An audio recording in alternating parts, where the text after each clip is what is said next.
Bonjour à tous, je suis Viridiana du compte Instagram Viri or Glade of Life. Je vous retrouve aujourd'hui pour faire le bilan du défi que je m'étais fixé pour le mois de février 2020, c'est-à-dire faire en couture et en tricot tous les éléments de cette liste. Alors, comment vous dire ? J'ai effectué la majorité des choses que je m'étais fixées. Il y en a quelques-uns que je n'ai pas fait, mais j'ai fait des choses en plus. Donc je vais vous présenter tout ça. J'avais commencé sur ma liste par un t-shirt Hercule à manches courtes pour mon fils Maxime et un t-shirt Hercule à manches longues. Ces deux choses-là, je les ai faites. Je vous insère tout de suite quelques photos des t-shirts en question. J'avais aussi marqué un débardeur Madison en jersey beige pour moi. Et ça, je l'ai fait. Je l'ai déjà pas mal porté d'ailleurs. Je vous mets aussi une photo. J'en ai profité pour ajouter un débardeur Madison d'Urban Ferry, toujours en noir. Parce que sous certains vêtements, c'est mieux d'avoir un débardeur noir qu'un débardeur clair. Voilà. J'avais marqué aussi un sous-pull Burda. Donc je l'ai fait en jersey gris. Malheureusement, j'avais pas tout à fait assez de jersey uni, donc j'ai fait les manches en jersey gris avec des motifs noirs. Écoutez, ça lui va très bien et je l'ai déjà pas mal porté aussi. Donc ça, c'est fait. J'ai aussi fait un t-shirt pour mon amie Cathy. Je suis partie sur la base du t-shirt Arsène de chez Machine. Malheureusement, on n'a plus accès maintenant au patron de chez Machine, mais j'adore ce t-shirt. Je l'ai légèrement modifié pour qu'il mette, comment dire, moins en valeur la poitrine. Mais il est très très sympa. Je vous insère une photo tout de suite. J'avais marqué sur ma liste de faire une robe en bimatière. C'est un modèle Burda aussi. Donc le haut est en jersey avec des pinces poitrine, manches longues, col roulé. Et le bas est en chaîne et trame avec des plis creux pour donner un peu une forme évasée en bas. J'ai fait cette robe avec un tartan en bas et donc le jersey gris, le même que mon sous-pull en haut.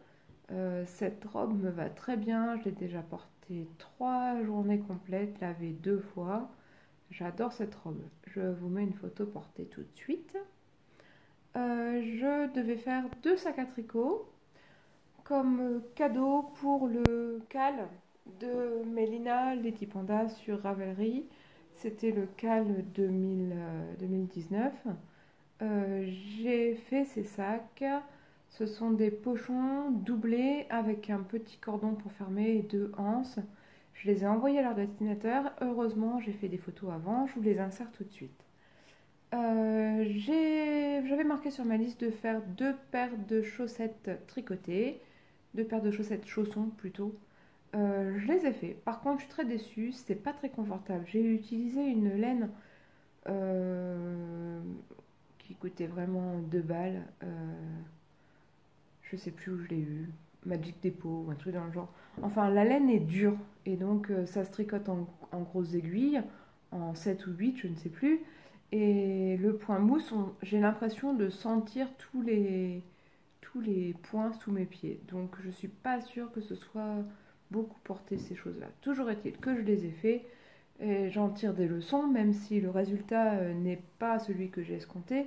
J'ai appris des choses pour la suite. Je vous mets des photos aussi. J'avais marqué sur ma liste par contre un t-shirt Lucille d'Urban Ferry dans un jersey léopard. J'ai toujours mon jersey, mais j'ai pas fait le t-shirt. Je pense que c'est pas encore la bonne période pour porter ce genre de t-shirt et puis j'ai pas franchement eu le temps de le faire. Si j'ai pas pris le temps de le faire, c'est que j'en avais pas besoin maintenant. On verra bien si je le fais pour le prochain défi ou pas. J'avais noté un pantalon Giulia, toujours d'Urban Ferry parce que j'adore ces patrons. J'ai pas eu le temps. C'est peut-être parce que j'en avais pas besoin. Ceci dit, là je suis un peu moins d'accord parce que je tourne avec seulement 2 pantalons. Un du commerce et un autre, un safran, un jean safran de Direndo que j'ai fait en jean vert. Je tourne avec 2 pantalons, ça fait vraiment pas assez. Il m'en faudrait réellement un 3e. Donc je reporte aussi cette tâche. J'ai marqué sur ma liste de finir la chemise Alban avec du tissu lapin. Et bien vous voyez, je l'ai sur moi. Les boutons, tout est posé. La chemise me va relativement bien. Je la trouve un tout petit peu juste au niveau de la poitrine, mais je suis quand même ravie de la porter. S'il y a quand même une chose que je peux dire, c'est que je trouve que les poignets sont très larges quand même. Je peux largement rajouter deux doigts. À mon avis, c'est un peu large. Mon poignet passe comme ça sans enlever le bouton. Donc, l'étape suivante de ma liste, c'était de faire une autre chemise Alban, mais avec un t-shirt, avec un tissu Olaf de Disney. J'adore ce tissu. J'assume complètement. Les motifs enfantins me vont très bien. J'ai fait cette fois-ci la chemise une taille au-dessus pour être un peu plus à l'aise au niveau de la poitrine. Par contre, j'ai enlevé 3 cm sur les poignets pour que ce soit un peu plus ajusté au niveau des poignets. Donc, j'ai enlevé 3 cm sur la bande de poignet et j'ai rajouté 2 petits plis sur la manche elle-même pour garder l'effet un peu bouffant. J'aime bien ça. Alors, cette chemise est quasiment terminée. Les boutonnières sont faites. Il ne me reste plus que les boutons à coudre. Je vais essayer de faire ça ce soir. En tout cas, je vous insère aussi une photo pour que vous voyez. Et je vous refais voir un peu ma chemise Alban avec les poches et les rabats de poche. Chemise Alban de chez Machine. Donc malheureusement, c'est un patron qu'on ne peut plus trouver non plus, puisque chez Machine, ça n'existe plus. Voilà. J'avais marqué sur ma liste une jupe designée et patronnée par moi. C'est toujours d'actualité, mais j'ai fait autre chose. J'ai plutôt designé et patronné une chemise. J'en ai fait la toile de la poitrine, en tout cas, enfin du corsage. J'ai pas encore fait les manches. Cette toile me va plutôt bien et j'ai choisi de fermer cette chemise par une fermeture à glissière. Voilà, je vous mets une photo. C'est assez original, on va dire ça comme ça. J'ai hâte de voir avec les manches ce que ça donne. Est-ce que je dois reprendre l'emmanchure qui me semble un peu grande, ou est-ce qu'il faut laisser comme ça? Je ne sais pas exactement, je reverrai ça avec ma prof dans 15 jours. Voilà, n'empêche qu'au lieu de la jupe, j'ai fait une chemise qui n'est pas forcément plus facile. On peut dire que pour ça aussi, le challenge est relevé. Alors, là, on arrive déjà à la fin de ma liste. Mais vous voyez, j'ai rajouté des petites choses tout en bas et sur le côté. C'est ce que j'ai fait et qui n'était pas indiqué au départ. Donc, j'ai fait tous les ourlets et posé les élastiques sur une culotte. Vous allez dire, c'est une petite pièce, d'accord, mais alors, qu'est-ce que c'est long de faire les ourlets et la pose d'élastique sur une culotte? Ça compte pas pour du beurre. J'ai posé aussi tous les boutons sur la chemise Adélise. Alors, la chemise Adélise, c'est la chemise du mois de novembre dans le livre Passez votre CAP couture avec Rêve à soie et Artisan Paris. Voilà. Donc, j'avais bien fait la chemise au mois de novembre comme prévu. Mais je me suis dit que pour la porter, c'était quand même mieux qu'il y ait des boutonnières et des boutons. Donc, j'ai choisi de mettre 11 boutons devant. Ce sont des petits boutons bicolores. Et en tout, j'en avais 14, donc 15. Donc 2 sur chaque poignet. Je vous mets une photo, parce que la pose de 15 boutons, et ben c'est long. J'ai aussi fait un gilet pour ma copine et voisine Émilie, un gilet qui est issu du Burda Easy 2018, il me semble, le numéro 92H. Voilà, c'est un gilet avec un col bénitier. Le patron n'est pas compliqué du tout, parce que ce sont des manches raglan, donc il y a juste des coutures assez simples à faire, pas de pose de manches montées, etc. Mais il y a un ourlet à faire tout du long, donc c'était aussi assez long. J'avais d'ailleurs fait un ourlet rouloté avec ma surjeteuse. Je trouve que le résultat est pas mal du tout. Voilà. J'ai pas encore de photo, dès que je l'ai, je vous la mets. C'est dans un jersey épais avec un style velours, donc noir avec des fleurs velours bleu foncé. Voilà, c'est assez sympathique. et c'était assez agréable à coudre parce que c'est pas trop extensible. J'ai aussi fait une trentaine de lingettes en éponge bambou d'un côté et lin biologique de l'autre, et les 3 filets qui vont avec pour pouvoir les offrir, parce que nous étions invités à un repas chez des amis.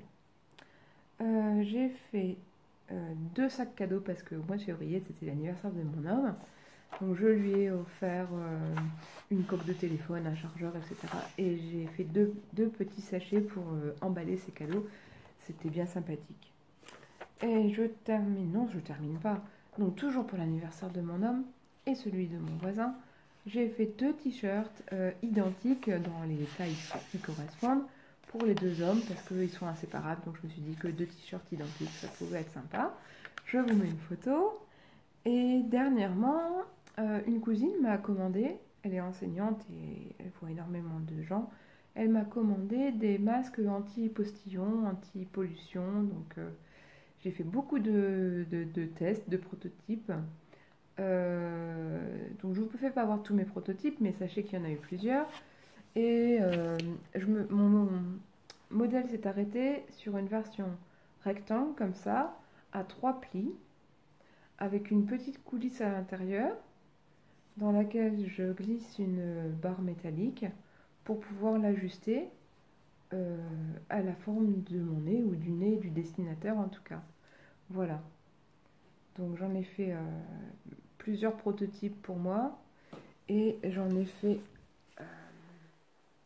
pour l'instant 5 pour ma cousine. Voilà. Je vais pouvoir lui envoyer cette semaine puisqu'elle reprend le boulot la semaine prochaine. Voilà, des masques de protection du visage, lavables et réutilisables, ce qui peut être bien sympathique. Donc il en faut plusieurs parce que comme chacun sait, ce genre de masque se change toutes les 3-4 heures maximum, sinon il n'y a plus d'effet. Sachant que, attention, hein, ça ne protège pas du coronavirus dans son intégralité. L'hygiène des mains, des yeux, du visage compte énormément. Mais au moins, si elle est enrhumée, elle n'éternue pas sur ses gamins, ce qui n'est pas si mal. Voilà. Donc, pour récapituler, je n'ai pas fait toute la liste, mais j'ai fait d'autres choses en plus. Et je pense pouvoir dire, sincèrement, que mon défi février est rempli. Je reporte 2 des tâches sur le prochain défi. Alors, est-ce que je fais un défi mars? Je ne suis pas sûre de vous dire oui, parce que j'ai énormément de choses prévues en mars, accessoirement les élections municipales. Je suis un petit peu concernée. Et j'ai aussi commencé un test en tricot pour Mélina Leti Panda. Donc je vais être occupée en tricot et donc j'aurai pas forcément le temps en couture de me lancer beaucoup de défis. D'autant que je n'ai pas cousu la veste du mois de février du livre Passez votre CAP couture. Donc j'ai ça de retard. Donc les pièces sont coupées, mais ce n'est ni entoilé ni cousu. Donc j'ai ça de retard. J'ai bien sûr mars à faire aussi. Je crois que c'est une robe doublée. Un petit peu de boulot.